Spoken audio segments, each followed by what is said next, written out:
받으시며 우리의 기도를 들으신 줄 믿습니다. 오늘은 하나님께로부터 오는 영광이라는 제목으로 말씀을 나누겠습니다. 요한복음 5장 41절에서 47절까지 말씀입니다. 요한복음 5장 41절에서 47절까지 말씀 함께 읽겠습니다. 나는 사람에게서 영광을 취하지 아니하노라. 다만 하나님을 사랑하는 것이 너희 속에 없음을 알았노라. 나는 내 아버지의 이름으로 왔음에 너희가 영접하지 아니하나 만일 다른 사람이 자기 이름으로 오면 영접하리라. 너희가 서로 영광을 취하고 유일하신 하나님께로부터 오는 영광을 구하지 아니하니 어찌 나를 믿을 수 있느냐. 내가 너희를 아버지께 고발할까 생각하지 말라. 너희를 고발하는 이가 있으니 곧 너희가 바라는 자 모세니라. 모세를 믿었더라면 또 나를 믿었으리니 이는 그가 내게 대하여 기록하였습니다. 그러나 그의 글도 믿지 아니하거든 어찌 내 말을 믿겠느냐 하시니라. 아멘. 여러분, 우리 주변에는 누가 봐도 잘 어울리는 부부들이 있습니다.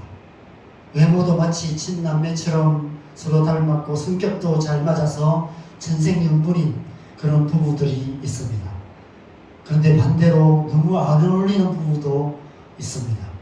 하나에서 열까지 맞는 것이 하나도 없는 로또 복권 같은 그런 부부들도 많이 있습니다. 여러분은 어떠십니까? 저희 부부는 어떤 것 같은가요? 잘 어울리는 것 같습니까? 전혀 아닌가요?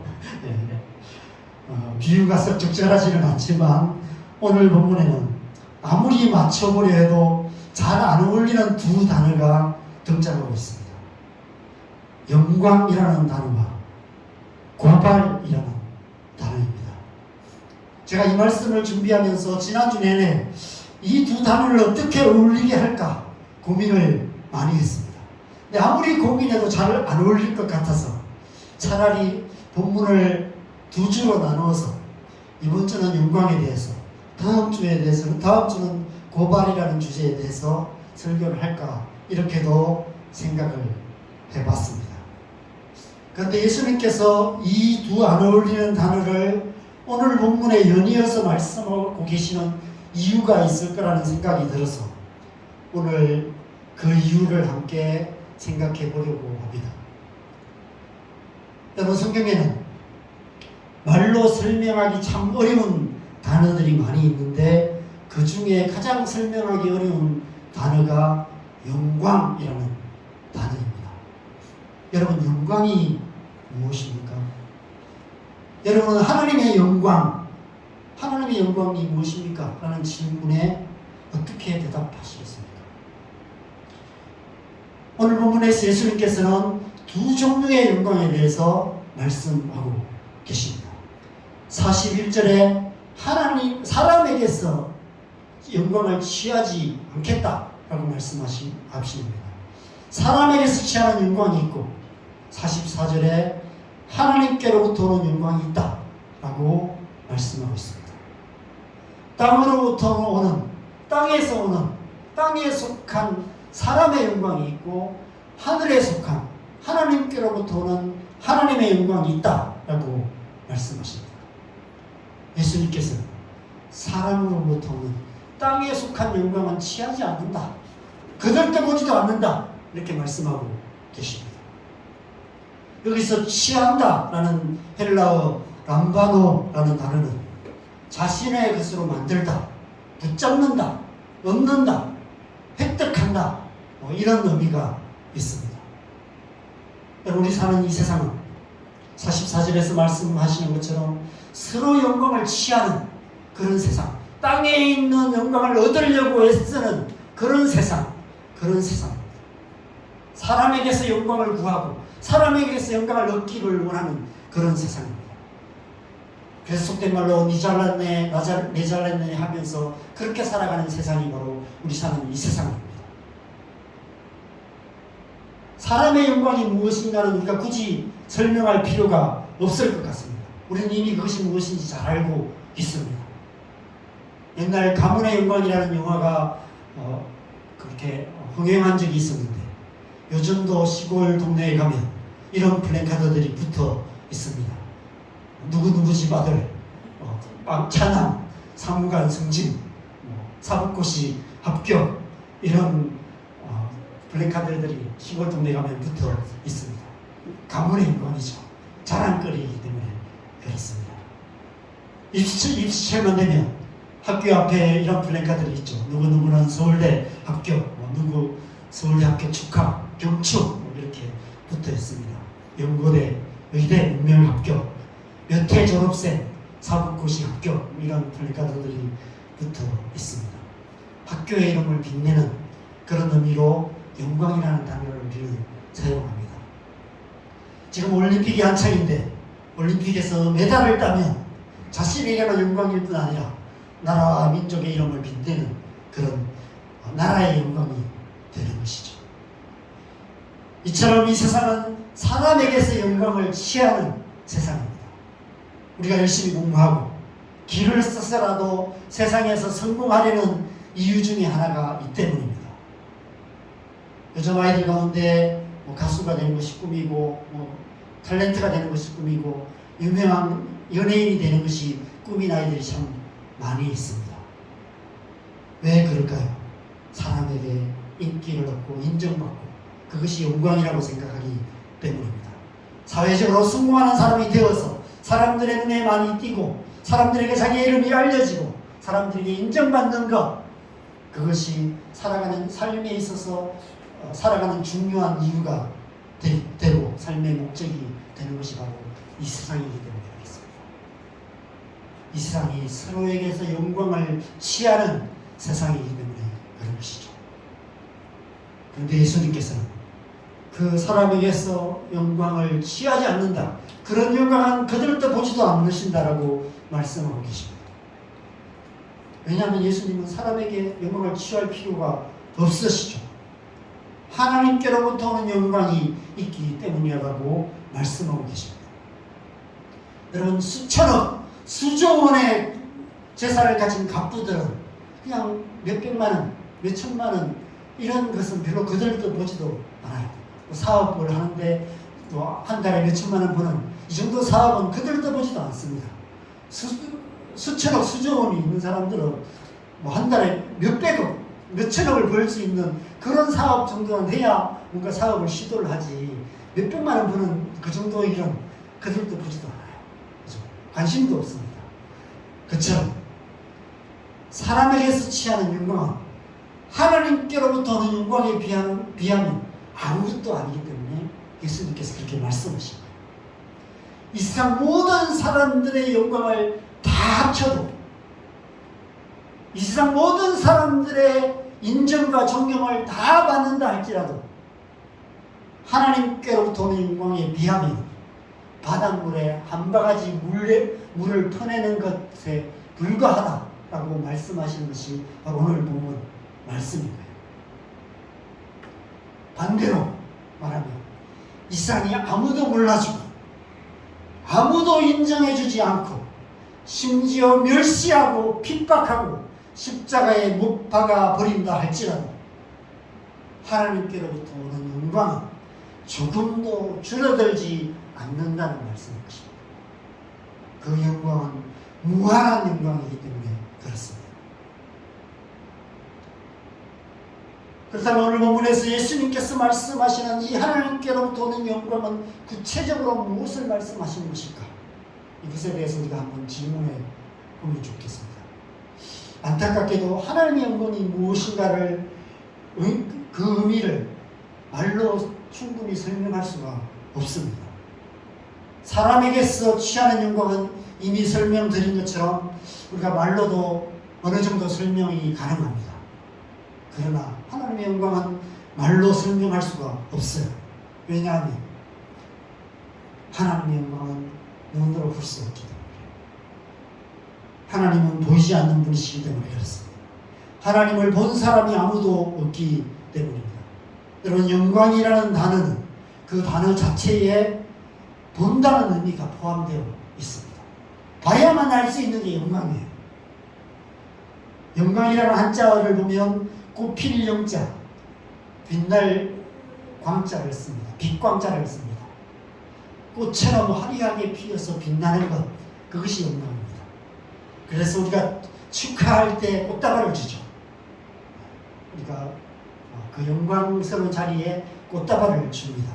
빛나는 영예, 이런 뜻이 바로 영광이라는 뜻입니다. 그래서 눈으로 보는 거예요. 그래야 영광, 그것이 알 수 있습니다. 찬란하게 빛나는 영광, 그런 말을 우리가 쓰죠. 그런데 하나님의 영광은 볼 수가 없어요. 그래서 설명이 불가능합니다. 여러분, 맹인에게 일곱 색깔 무지개의 아름다움을 어떻게 설명할 수 있겠습니까? 빨간색이 무슨 색이고 노란색이 무엇이고 파란색이 무엇인지 말로 설명을 할 수가 없어요. 봐야만 알 수 있습니다. 맑고 푸른 하늘, 들판에 피어있는 온갖 화려한 꽃들의 아름다움을 눈으로 볼 수 없는 눈먼 장애인들에게 어떻게 설명할 수 있겠습니까? 직접 눈을 떠서 봐야만 알 수 있습니다. 말로는 설명할 수 없는, 봐야만 알 수 있는 것이 하나님의 영광입니다. 그렇다면 하나님의 영광을 우리가 어떻게 볼 수 있을까요? 직접적으로는 볼 수 없습니다. 간접적으로 볼 수 있는데 시편 19편 1절에 이렇게 말씀합니다. 같이 읽겠습니다. 시작.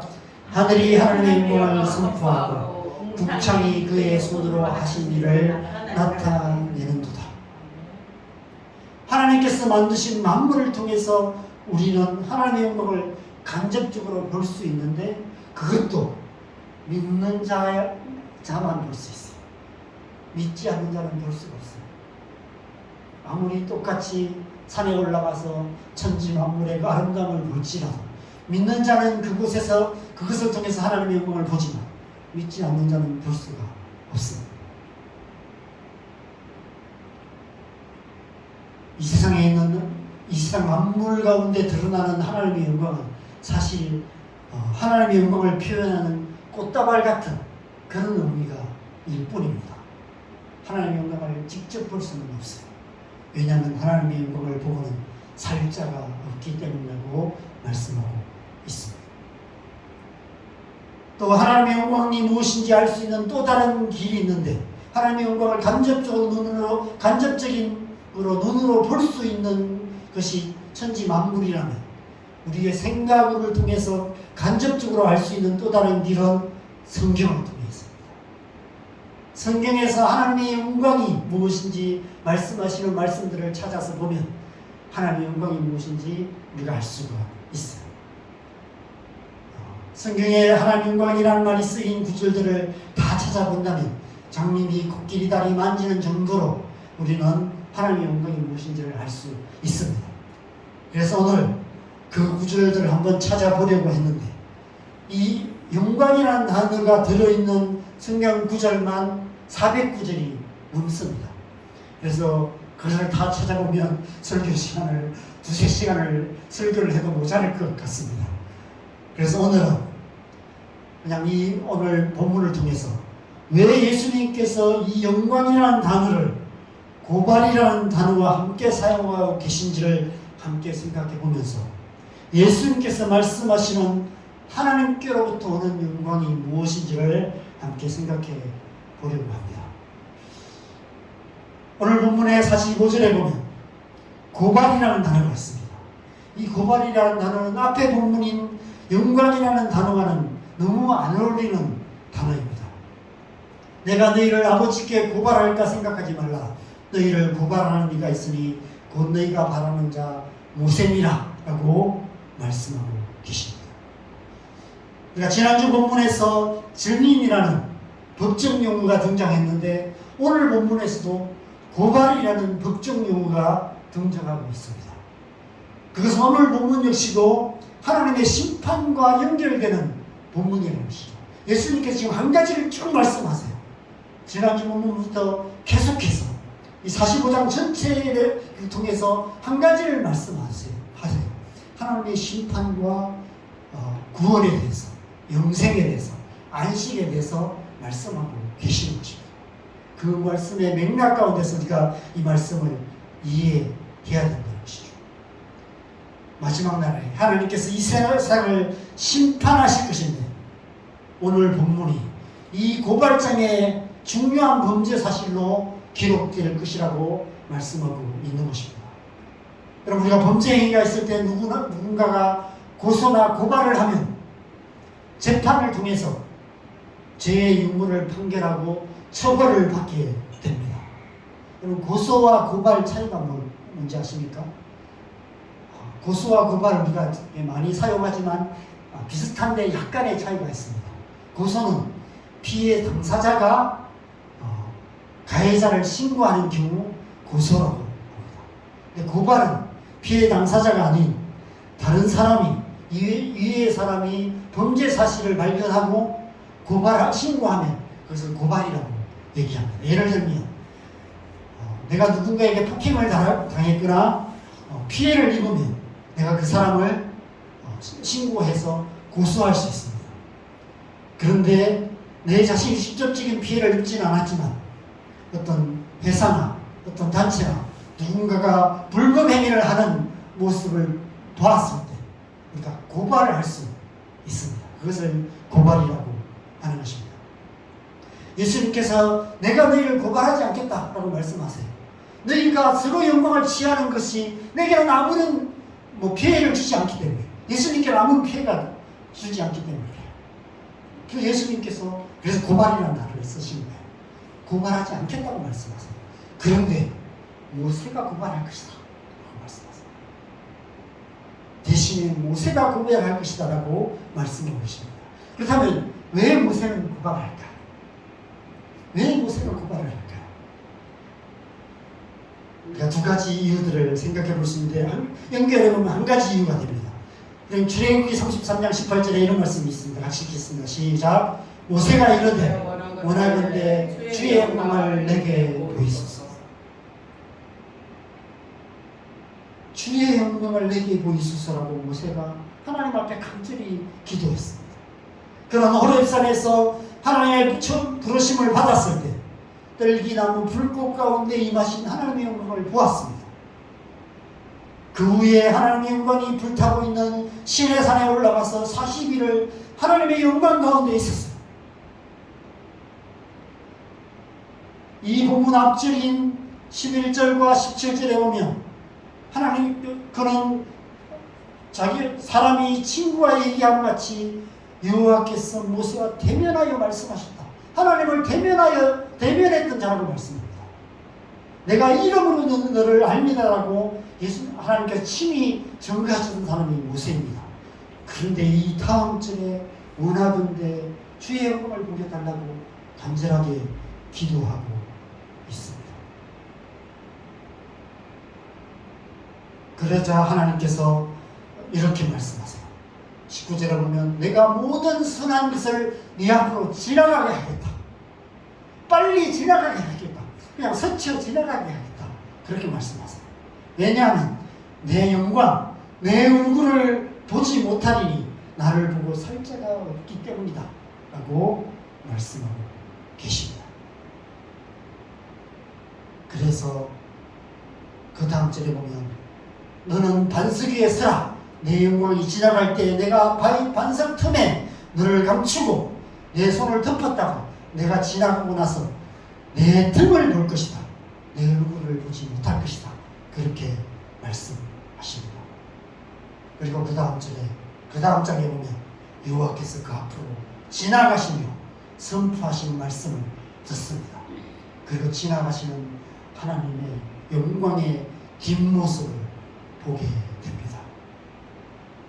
구약 성경에서 가장 위대한 하나님의 사람 중에 한 사람이었던 모세, 하나님을 대면하였던 모세였지만 그럼에도 불구하고 하나님의 영광을 똑바로 보지 못하고 그 얼굴을 정면으로 보지 못하고 스쳐 지나가시는 뒷모습밖에 볼 수 없었습니다.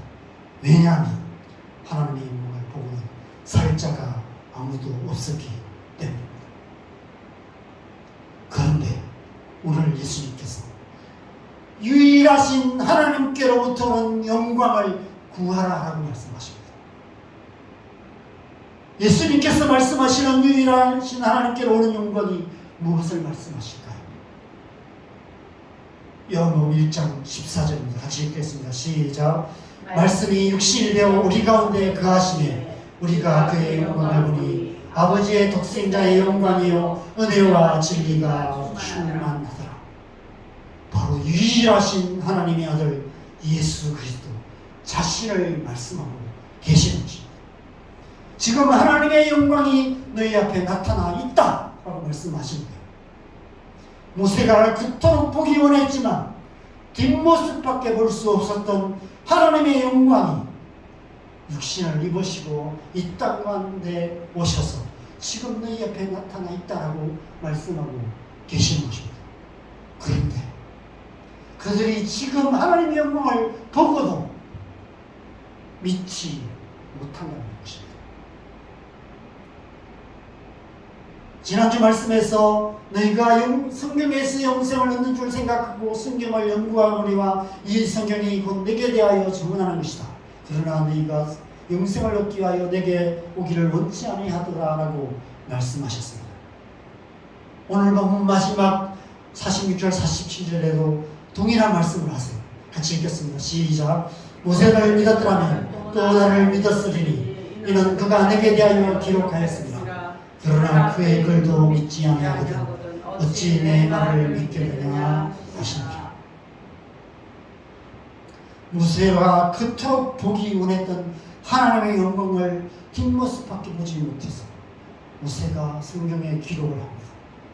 언젠가 하나님의 영광이 이 땅 가운데 임하게 될 텐데 그때는 너희가 하나님의 영광을 똑바로 보게 될 것이다. 비록 지금 우리는 하나님의 영광을 보지 못하지만 언젠가는 너희가 하나님의 영광을 똑바로 보게 될 그날이 올 것이다. 그날이 오면 너희가 반드시 믿음으로 그 영광을 봐야 한다 라고 간절한 소망을 담아서 성경을 기록했다는 것입니다. 그런데 이 모세의 글을 매일 읽었지만 그런데 믿음이 없어서 그 글을 읽고도 믿지 못했고 하나님의 영광을 직접 나타나고 눈앞에 나타나 있음에도 불구하고 그 영광을 보지 못하고 있는 그 백성들을 향해서 예수님께서 말씀을 주신 것이죠.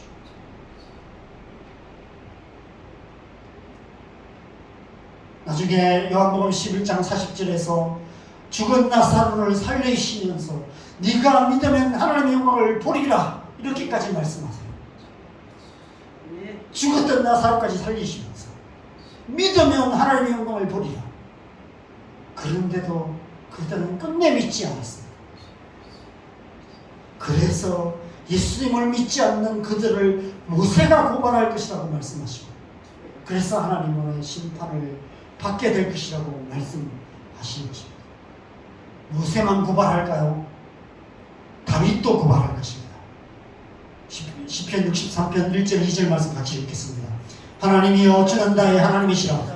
내가 간절히 주를 찾되 물이 없어 마르고 황폐한 땅에서 내 영혼이 주를 갈망하며 내 육체가 주를 앙노하나이다. 내가 주의 권능과 영광을 보기 위하여 이와 같이 성소에서 주를 바라보았나이다. 이 시편은 다윗이 유다 광야에서 하나님의 영광을 보기를 간절히 소망하며 하나님의 영광을 구하며 그렇게 기도했던 그 기도입니다.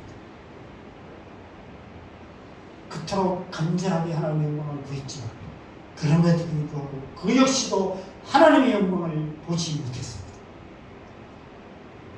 구약시대에 수많은 하나님의 사람들이 하나님의 영광을 보기 위해서 간절히 구하고 원하고 바라고 기도했지만 하나님의 영광을 똑바로 보지 못했습니다. 하나님의 얼굴을 보고 살 자가 아무도 없었기 때문입니다. 히브리서에서는 그들을 구름같이 허다한 증인들이라고 말씀하고 있습니다. 마지막 날에 구름같이 허다한 증인들이 다 함께 일어나 고발할 것입니다. 우리가 그토록 보기를 원했던 하나님의 영광이 예수 그리스도를 통해서 이 땅에 나타났는데 저들이 믿지 않았습니다 라고 고발을 할 것입니다. 그토록 보기 원했던 그 하나님의 영광, 그렇지만 볼 수 없었던 하나님의 영광이 우리가 볼 수 있는, 아니 보기 가장 쉬운 육신을 입으시고 우리가 똑같은 모양으로 하나님의 영광이 이 땅에 오신 거예요. 그런데 그들은 그 영광을 믿지 않았다는 것입니다. 요한일서에서 말씀하시는 것처럼 우리가 들은 바요, 눈으로 본 바요, 자세히 보고 우리의 손으로 만진 바라 라고 고백합니다. 사도 요한은 나중에 성령의 충만함을 받아서 예수님이 바로 그 하나님의 영광이셨구나, 우리가 그 영광을 직접 보았고 손으로 만지기까지 했구나 라는 것은 놀라운 사실을 깨닫고 감탄하면서 이 말씀을 기록하고 있는 것입니다.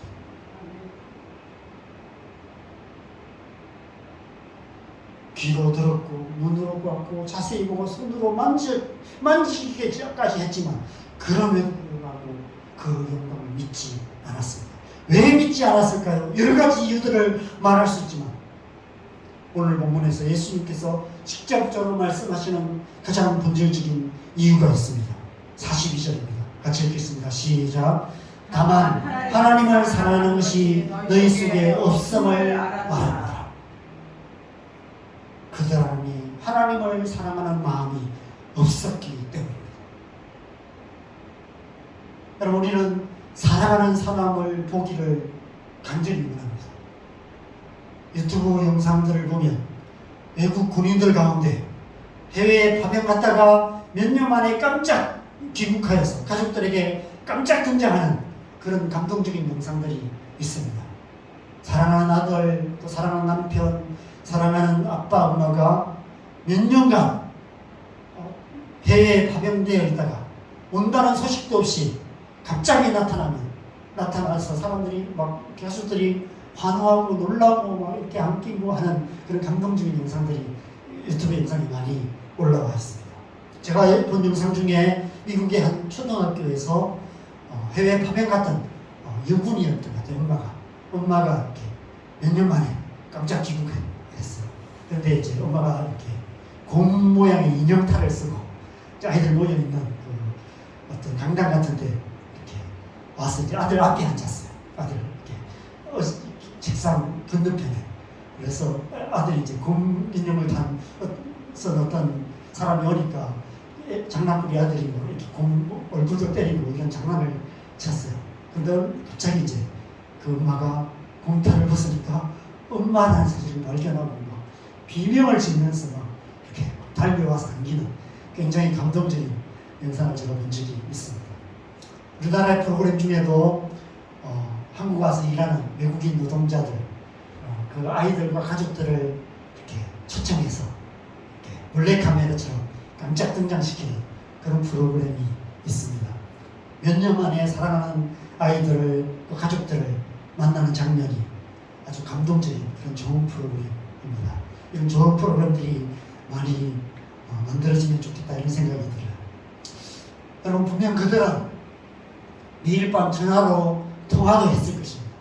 요즘은 뭐 영상 통화도 가능하니까 밤마다 영상으로 통화도 했을 것입니다. 그럼에도 불구하고 사랑하는 사람을 직접 만나서 서로 안고 얼굴을 만지고 하는 것과는 비교할 수 없습니다. 사랑하는 마음이 있다면 그 사랑하는 사람을 직접 보기를 원하고 가까이 만나기 원하는 그런 마음이 있을 수밖에 없습니다. 간접적인 것으로 그냥 머리로 이해하고 간접적으로 보는 것으로 충분하지 않아요. 직접 만나고 눈으로 보고 귀로 듣고 손으로 만지는 그런 어떤 만남을 원하게 되는 것입니다. 하나님을 사랑하는 마음도 마찬가지입니다. 우리 안에 하나님을 사랑하는 마음이 있을 때 우리는 하나님의 영광을 직접 보기를 원하는 그런 마음이 생기게 됩니다. 그러면 알게 돼요. 예수님께서 그리스도시고 살아계신 하나님의 아들이심을 고백하게 되고 하나님의 아들로 이 땅에 오신 하나님의 영광, 예수 그리스도를 통해서 이 땅에 나타나신 하나님의 영광을 우리가 보게 된다는 것입니다. 그렇다면 왜 그들 안에는 하나님을 사랑하는 마음이 없었을까요? 요한복음 12장 43절에 그 답이 있습니다. 같이 읽겠습니다. 시작. 그들은 사람의 영광을 하나님의 영광보다 더 사랑하였다. 그들 안에는 하나님의 영광보다 세상의 영광을 더 사랑하는 마음으로 가득했다는 것입니다. 그래서 44절에 너희가 서로 영광을 취하고 유일하신 하나님께로부터 오는 영광을 구하지 아니하니 어찌 나를 믿을 수 있느냐. 사람의 영광을 더 사랑하여서 하나님의 영광을 구하지 않기 때문에 예수님을 믿을 수 없다는 것입니다. 하나님의 영광이 이 땅에 나타났음에도 불구하고 볼 수 없다는 것입니다. 모세 안에 있었고 다윗 안에 있었고 구름같이 여전한 주님들 안에 있었던 하나님의 영광을 사랑하는 마음이 없었기 때문에 하나님의 영광으로 이 땅에 오신 예수님을 믿지 못했던 것이죠. 사람의 영광을 더 사랑하여서 서로 영광을 취하기에 정신이 없었던 것입니다. 여러분, 하나님의 영광을 본다는 것은 곧 예수님을 믿는 것을 의미합니다. 예수님께서 바로 하나님께로부터는 영광이시기 때문입니다. 요한복음 12장 44절 45절에서 그렇게 말씀합니다. 같이 읽겠습니다. 시작. 예수께서 외쳐 이르시되 나를 믿는 자는 나를 믿는 것이 아니요 나를 보내신 이를 믿는 것이며 나를 보는 자는 나를 보내신 이를 보는 것이니라. 나를 보는 것이 곧 하나님의 영광을 보는 것이다라고 말씀하고 계십니다. 하나님의 영광이 우리가 볼 수 있고 들을 수 있고 만질 수 있는 사람의 형상으로 이 땅에 오셨다고 말씀하고 계시는 것입니다. 이 사실을 깨달은 사도 바울이 고린도후서 4장 6절에 이렇게 말씀합니다. 같이 읽겠습니다. 시작. 어두운 데서 빛이 빛이라 말씀하셨던 그 하나님께서 예수 그리스도의 얼굴에 있는 하나님의 영광을 아는 빛을 우리 마음에 비추셨느니라. 하나님의 영광을 아는 빛을 우리 마음에 비추셨다고 말씀합니다. 우리 안에 성령을 주셔서 예수 그리스도께서 하나님께로부터 오는 영광이라는 사실을 깨닫게 하시고 알게 하셨다고 말씀하고 계십니다. 여러분, 예수님의 제자들은 3년 반이나 예수님을 따라다녔고 십자가에 못 박혀 죽으시고 사흘 만에 부활하신 예수님을 몇 번이나 만나봐도 반신반의했습니다. 저는 그리스도시요 살아계신 하나님의 아들이십니다라고 고백했던 베드로조차도 나는 물고기나 잡으러 가겠다라고 말하며 갈릴리 바다로 가서 밤새 빈금불을 내리고 있었습니다. 그랬던 그들 안에 성령의 은혜가 임하시기 시작하니까, 성령의 빛이 비추기 시작하니까 예수께서 하나님의 아들이시고 예수께서 이 땅에 오신 하나님의 영광이라는 사실을 알게 되었다는 것입니다. 예수 그리스도의 얼굴에 있는 하나님의 영광을 아는 빛을 성령을 통해서 그 우리의 마음에 비춰주신 것이죠. 사도 바울 역시 다메섹으로 가는 길에 성령의 빛이 임하시니까 하나님의 영광을 보게 되었습니다. 그래서 이방인의 사도로 예수 그리스도께서 하나님의 아들이신 것을 땅끝까지 전하는 삶을 살았던 것입니다. 히브리서 1장 3절에 그는 이렇게 놀라운 고백을 합니다. 같이 읽겠습니다. 시작. 이는 하나님의 영광의 광채시요 그 본체의 형상이시라. 그의 능력의 말씀으로 만물을 붙드시며 죄를 정결하게 하는 일을 하시고 높은 곳에 계신 지극히 크신 이의 우편에 앉으셨느니라. 바로 예수님이 하나님의 영광이시다라고 선포하고 있는 것입니다. 그 영광이 지금 지극히 높으신 곳에 계신 하나님 보좌의 우편에 앉아 계신다라고 말씀하고 있습니다. 하나님의 영광이라는 말씀이 가장 마지막에 기록된 구절이 어디에 있을까요? 당연히 요한계시록에 있습니다. 요한계시록 21장에 보면 새 하늘과 새 땅, 새 예루살렘 성에 대해서 말씀하시며 23절에 이렇게 말씀합니다. 같이 읽겠습니다. 시작. 그 성은 해나 달의 비침이 쓸데없으니 이는 하나님의 영광이 비치고 어린 양이 그 등불이 되시며.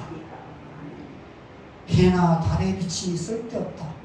이 세상을 비추고 있는 이 세상의 영광이 아무런 의미가 없다라고 말씀하고 있습니다. 왜냐하면 하나님의 영광이 비치고 어린 양이 등불이 되신다 라고 말씀합니다. 그것이 하나님의 나라다라고 말씀하고 계신 것이죠. 그날에 하나님께로부터 오는 영광이 영광이신 예수님을 믿는 자는 누구든지 하나님의 영광 안에 영원히 거하게 될 것이다 라고 말씀하고 있는 것입니다. 하나님의 나라는 바로 그 하나님의 영광 안에 거하는 나라입니다. 그래서 내 안에 거하라 라고 말씀하고 계시는 것입니다. 우리가 하나님의 영광이신 예수님을 믿고 그 예수님 안에 거하게 될 때 우리는 영원한 하나님 나라를 살아가게 되는 것입니다. 그러나 믿지 아니하는 자는 고발을 당하게 됩니다. 모세로부터 고발을 당하고 모세가 기록한 하나님의 말씀에 고발을 당하고 다윗과 구름같이 허다한 증인들이 고발을 할 것입니다. 그래서 하나님의 심판대 앞에서 심판을 받게 될 것입니다. 야고보서 3장 16절에서 19절 말씀을 이제 다 함께 읽고 함께 기도하는 시간 갖겠습니다. 시작. 그를 믿는 자는 심판을 받지 아니하는 것이요 믿지 아니하는 자는 하나님의 독생자의 이름을 믿지 아니하므로 벌써 심판을 받은 것이니라. 그 존재는 이것이니 곧 빛이 세상에 왔을 때 사람들이 자기 행위가 악함으로 빛보다 어둠을 더 사랑한 것이니라. 하나님께서 저와 여러분을 영원한 하나님 나라로 인도하고 계심을 믿습니다. 그 나라에서 영원한 생명을 누리는 저와 여러분 되시기를 주님의 이름으로 간절히 축원합니다. 함께 우리 기도하는 시간 가질까요? 이 시간 우리가 함께 기도하십시다. 이 시간 우리가 함께 기도하실 때 우리 안에 예수께서 하나님께로부터 오는 영광이라는 사실을 믿는 흔들리지 않는 믿음 주시다. 그 믿음으로 우리가 그 영광을 보며 예수 그리스도 안에 있는 그 영원하신 하나님의 영광을 보며 그 영광 가운데 거하는 하나님의 백성으로 살아가게 하여 주시옵소서.